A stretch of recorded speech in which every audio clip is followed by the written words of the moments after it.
Hello, welcome to Networking Your Way to Your Next Opportunity. My name is Bethany Ahoy. I'm with the University Career Center. Thank you again for joining us. So today, these are the topics we're going to cover. Networking basics, how to develop and utilize your network, LinkedIn best practices, and general tips. All right, what is networking? We hear networking all the time.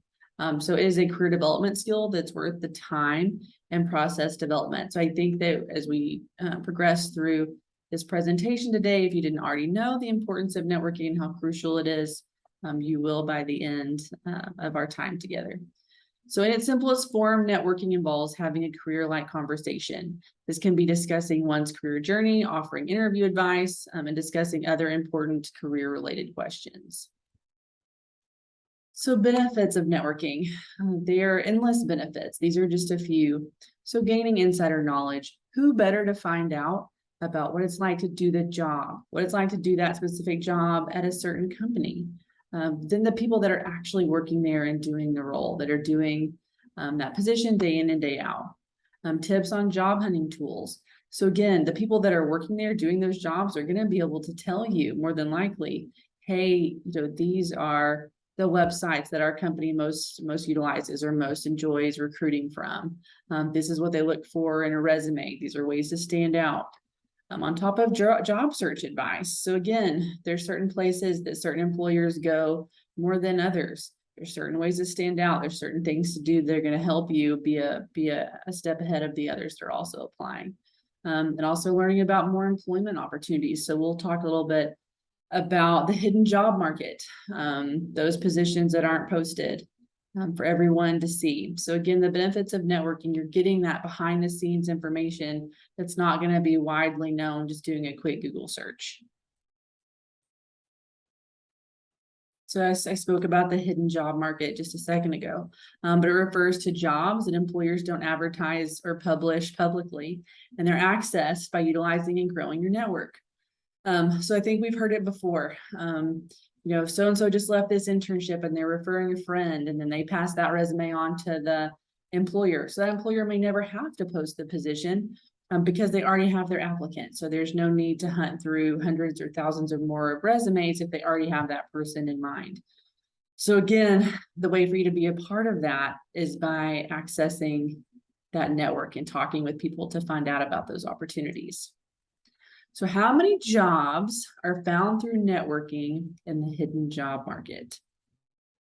So anyone have some numbers in mind? So the answer to that is 85%. So up to 85% of all positions are found through networking in the hidden job market. So that number should tell you how crucial it is to network, how important it can be for securing those positions and those jobs, especially those highly sought after ones, those really coveted positions. The networking is going to be what helps you stand out. All right. So first part we're going to talk about is networking through informational interviewing and the stages to it. So deciding who to contact, contacting the person, the actual conversation, and then the thank you and the follow-up. So we'll go through each of the steps of the informational interviewing process. All right, so informational interviewing. You were just reaching out to people to have conversations to learn more about that position, that company, that role, how they got there. It is not an ask for a job or an internship. It is just to begin building those connections and start learning more about the profession that you're considering going into. So where do I start finding these people? Where do I start developing my contact list? That can be a daunting place to start when you're talking about informational interviewing and starting building your connections. So these are some different areas that start thinking about. So make a list, write these out. You more than likely already have more contacts than you realize. Faculty and staff, you have amazing faculty and staff at your disposal. So start having those conversations with them. Start going to office hours with your faculty. They are incredibly well connected. So again, making those great impressions with them so that they feel comfortable connecting you with their connections is a big part of it. College alumni, former business associates, so who you worked for in the past, other internships you've had, those connections you've made there, current or former coworkers and bosses.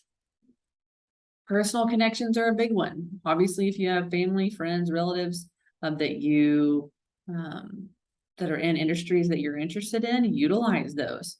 I've had students say, well, I didn't think I could use those because they're family. You can use anyone if you feel like you are comfortable reaching out to them to talk to them about it. Family and friends are a great place to start because they already know you and they can already speak for you. Networking events, so conferences, professional and trade associations, UTD career fairs, great places to network. Other connections, again, professionals, company representatives, people in your neighborhood might be well connected. People that you meet anywhere. I've had students that struck up conversations in coffee shops because they saw someone, reading a book that they had in common related to the industry that they were in, or because they saw someone working on an animation on the computer, so it was very obvious what they were doing. And so those conversations led to career-related ones of, oh, what do you do? Where do you work? Oh, that's what I'm studying. And so those can naturally occur. Other job seekers. So talking with your friends, talking with your family, are they also looking for positions? Someone may run across a position that's not great for them, but might be great for you. Or, hey, I just got hired and they're hiring another position for my same one. I'd love to put in a good word for you. Social media accounts. So you can find people, LinkedIn, Twitter. There's people, of course, Facebook, Instagram, that are related to their profession. So again, it's about understanding your industry, where those people within your industry are most likely going to be found, and then going from that direction. And again, depending on the industry will depend on where to look. So of course, if you're struggling finding people, you don't know where to start, you can always make an appointment with us at the Career Center through Handshake. And we can help you with that research and help you decide where to look and where to go to start building those lists on who to contact. And we'll go over that at the end on how to make an appointment with us.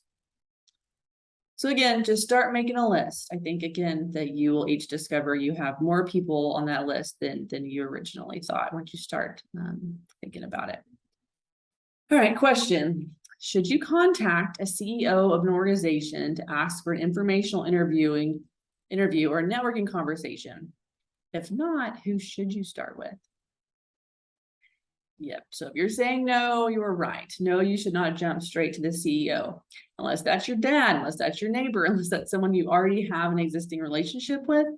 Other than that, no, you need to stick to the hierarchy. So starting off with entry-level to mid-level positions. And then, of course, it'd be amazing if through your networking you worked up to that point to build that connection, then that's certainly not off limits. I have had students that have started with fellow interns and have worked their way up to the VP of animation at Pixar. But again, that took months of building those connections, having those conversations, getting those personal referrals to move up that hierarchy. So it's not impossible, but again, it does take time to get to that point. So again, you would risk looking slightly unprofessional about reaching directly out to them, and also likely going ignored. So you don't want that to be the first impression with the CEO, is that initial contact if you haven't done the work to get to that point.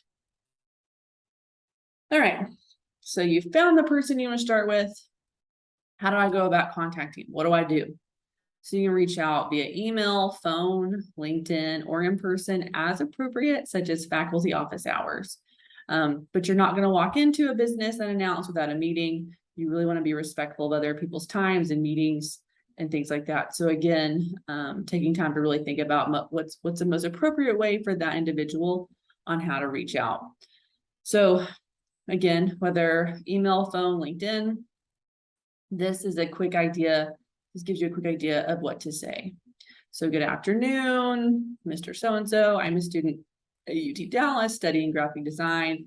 I see you're a fellow Comet and successful graphic artist at ABC Company. If you have time and are available for a 15-minute call, I would really enjoy hearing about your career journey and what it's like working as a graphic artist at ABC Company. Please let me know a date and time that would work well for you. Thank you for your time. I look forward to hearing back. You don't have to use these exact words. This just gives you a basic outline of what you're doing, what you'd like to get across and what you'd like to say. Again, keeping it all about them. This is not the time to ask for a job or an internship, or it will likely go ignored. I've seen it time and time again. I know you all are under so much pressure to get that job, get that internship. And so there's students that have gone ahead and just asked if that first time they've ever reached out to someone, do you know of any jobs or internships? People that don't know you are very unlikely to want to do that favor for you. So think about it from your own perspective.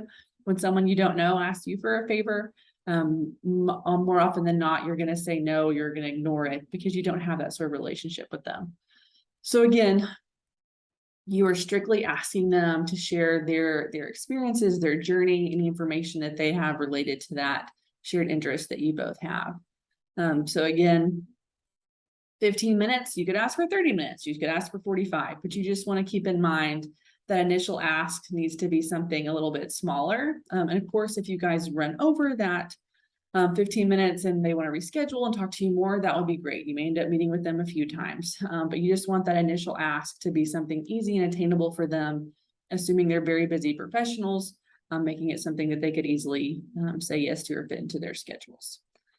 So again, you can put this into your own words, but this is the gist of what you would want to say in that ask. All right, the conversation. So you want to be well prepared. So research that person, research their company, take notes, make it clear to that person that you already have an idea of their background they came from. Look at their LinkedIn account. If you have questions about jobs they've had in the past, make note of that. Again, show them that you've done your due diligence. You've done your homework to understand their background and where they came from. So you can have really great questions to ask.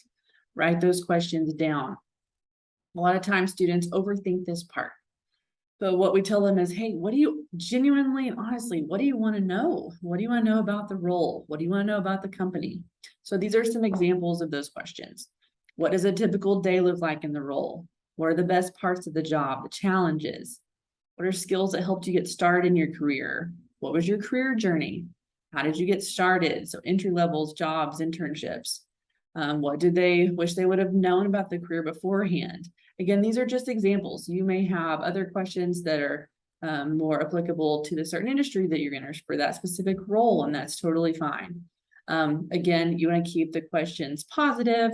Asking about pay and things like that need to be handled very delicately. Usually I would leave those off the table entirely for those initial conversations. So again, keeping it about them, their experiences and their wisdom they have to share. Again, I can't emphasize this enough. Not the time to ask for a job or internship. What tends to happen is a connection is made. They see how driven you are as a student, how interested you are in this career, that you took the time to reach out to them, how mature you are, all that great stuff. And that will likely naturally come up on that end. Let them bring that up. Hey, why don't you send me over your resume? If we have anything open up, I'll reach out. But again, let that come up on their end. So this person has shared their time with you. They've shared their experiences. They've shared what's taken them years to create in their career.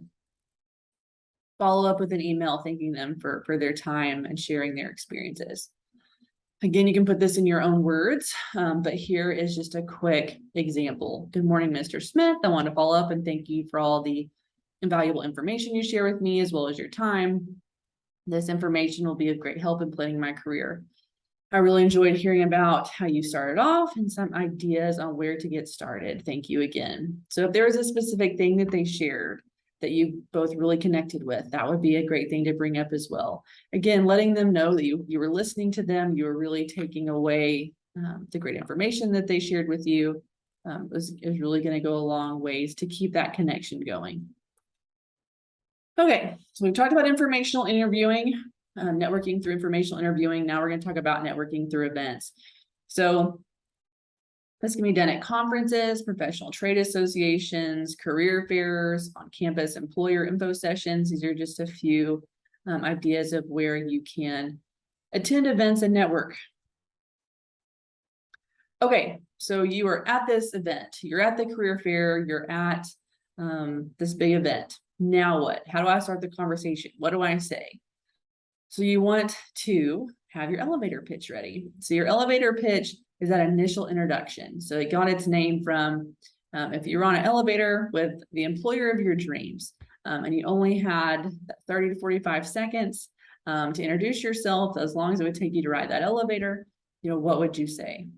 So you'd start by introducing yourself, providing a summary of what you do, explaining what you want, and finishing with a call to action. And again, that call to action at this stage could be as simple as, I'm going to connect with you on LinkedIn, make sure that we maintain our connection. It was really nice meeting you. If it was more related to a career or a job opportunity, that would be, I will be sending you my resume at the end of the day. I look forward to hearing from you. So again, you'll be adjusting this depending on who you're talking to, what the event is for, and again, the outcome that you are seeking. So here's an example of an elevator pitch. Hi, my name is Jared Peterson. I am currently pursuing an engineering degree at the University of Texas at Dallas. I'm interested in a career in biomechanics and the biomechanical field. In my college experience, I am involved in chairing the biomedical student organization, as well as serving as treasurer for our student government chapter. I've developed skills in effective communication, teamwork, and collaboration building, and gained insights into industry knowledge from participating in student-led employer industry panels. Could you tell me more about your team's innovative research for new human performance application? Again, this is obviously very specific to a biomechanical engineering student, right? But this person has done their research. They know who they're talking to. They know that this person can answer that question there at the end. So that's their ask, is telling you more about their research. So again, it's going to vary on your specific situation. What are you trying to get out of this conversation? What is it that you're needing to get out of it? Who are you talking to? What are they able to answer for you? So again, really taking time to understand that. So again, as you can tell, it's important to do your research before these networking events. So you kind of know, am I looking to build my network? Am I looking to get a position specifically because I'm at a career fair, right? Those conversations are going to go a little bit differently. So again, doing your research, being prepared before you go into it. So when you meet that person, you have an idea of what you want to say and the ask that you will have. Again, these are things we can help with you at the Career Center. So before those career fairs, before that networking event, come talk to us and we can help you with this piece. All right, so you're maintaining these connections. You've built these connections, you've reached out, you've done some informational interviews, you've met these people at these conferences or career fairs. You want to maintain them.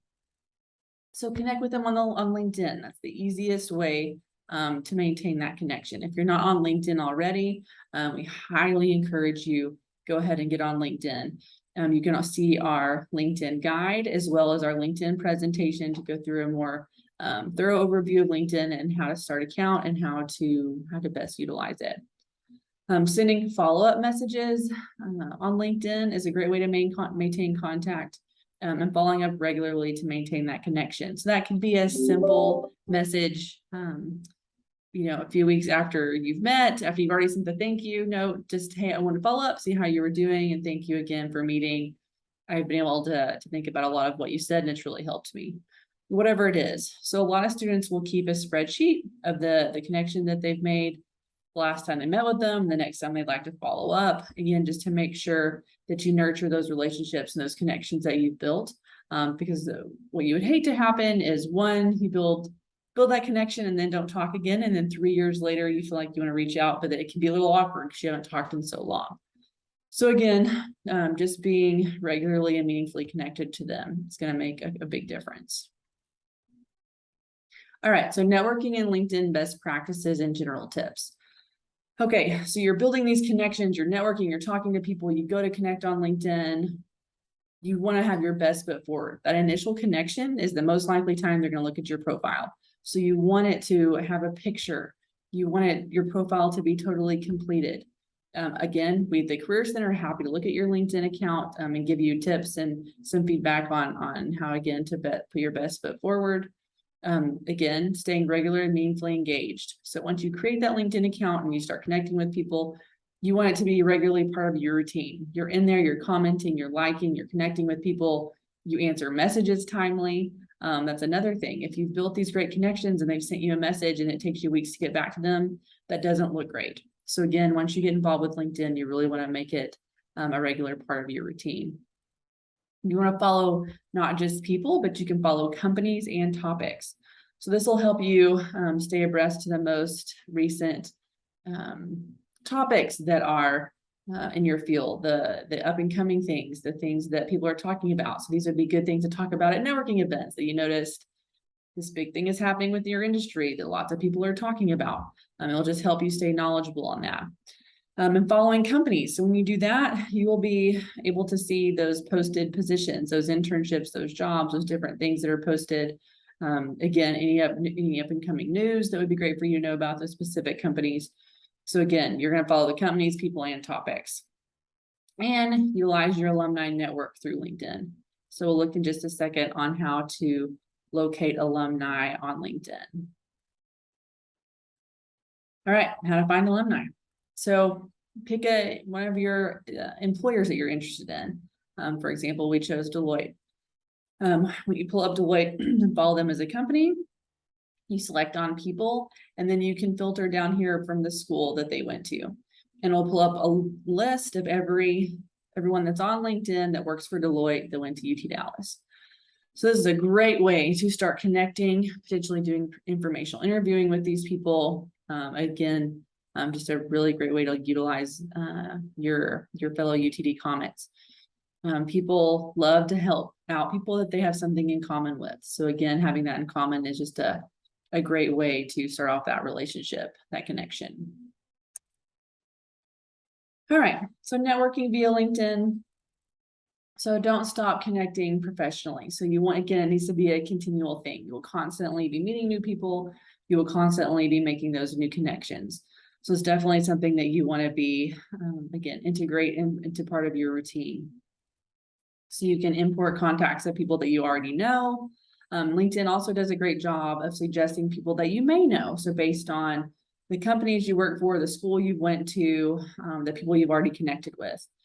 So again, utilize that piece of LinkedIn that will, again, help you build your network even more. When you go to connect with someone on LinkedIn, it does not have to be someone that you've personally met before or met in person. It can be something that, hey, we have this shared industry. LinkedIn recommended that this would be someone I might want to connect with, and you can connect with them that way. This isn't like Instagram or Facebook where you're generally frowned upon connecting with someone you don't know. Again, you want to be intentional with who you connect with. If you don't know the person, if you'll have nothing shared as far as industry or career or school goes, you do not have to connect with them. You don't have to connect with anyone you don't feel comfortable. But again, just don't be hesitant to connect with someone because you haven't met them face to face yet. Again, including a note. If you, for instance, we were speaking earlier about Deloitte, and you see someone who graduated from UTD 5 years ago from your same school and you want to connect with them. So perhaps when you click that connect button, there's an option to send a note. You type in a quick message. Thank you so much. I hope we can connect. I see we're both fellow comments. Congrats on your most recent work anniversary, whatever it is. So again, quick and simple. So they have an idea of why you're connecting. And then utilize the people search. So again, being able to search by title, by school they went to, by company, you're going to be able to utilize and find all those people that are in the area that you have something you can learn from them. You can look up people and look at their early careers. So it's been a really cool thing to look up with students, pulling up someone that's been in the industry for 10 years. Let's go back and look at those early careers they had, and students say, hey, I haven't thought about that job starting off, but that would be a great way to get my foot in the door. And so then we can start researching those specific positions. So again, really utilize the information that's on LinkedIn, because again, you never know what kind of information you can find that can help you get to that place in your career that you're trying to get to. All right, so final thoughts with LinkedIn. So being actively and meaningfully engaged. Again, overall with networking, you want to follow up with your network regularly. Networking isn't something that you do once and leave it alone. Networking is something that you're regularly going to be doing and building into your regular routine. Again, can't stress enough the importance of reaching out and thanking them for any time that they've spent with you. Even if they could only manage 10 or 15 minutes, even if they could only do email questions, whatever it is that they were willing to share with you, thank them for that, because it really is important for them to know that you appreciate it after the fact. Okay, so let's say you are really interested in starting to network, maybe looking into doing some informational interviewing, but you're just having a little bit of hesitation, you're feeling overwhelmed, don't know where to start, make an appointment with us at the Career Center. We talk with students all the time. Hey, let's look at this place to look at maybe some different people you can network with. Let's brainstorm some questions you could ask them. Let's practice those questions. If you want to run them by us, we are certainly available for that as well. So you make an appointment with us on Handshake. Every student has access to Handshake once they've registered for classes. So you log in with your UTD ID and password. You click on Career Center in the top right corner, appointments, and then schedule a new appointment. And you can schedule the best category and appointment type that best suits your needs and what you're needing. Then obviously the best time and date that works for you. We offer in-person and virtual appointments, so whichever one, again, best suits your needs. So again, any step of this process you need help with, you want to work through, please reach out to us and we'd be happy to meet with you and talk about it, as well as looking at your LinkedIn profile as well and getting feedback. So thank you again for watching our video today over networking. Again, I hope that you leave this knowing how important, how crucial networking can be for your career journey and helping you land that dream job, that dream internship. Again, if you have any questions, feel free to reach out to us at the Career Center at utdallas.edu and also by making an appointment on Handshake. Thank you again and hope you have a really good day.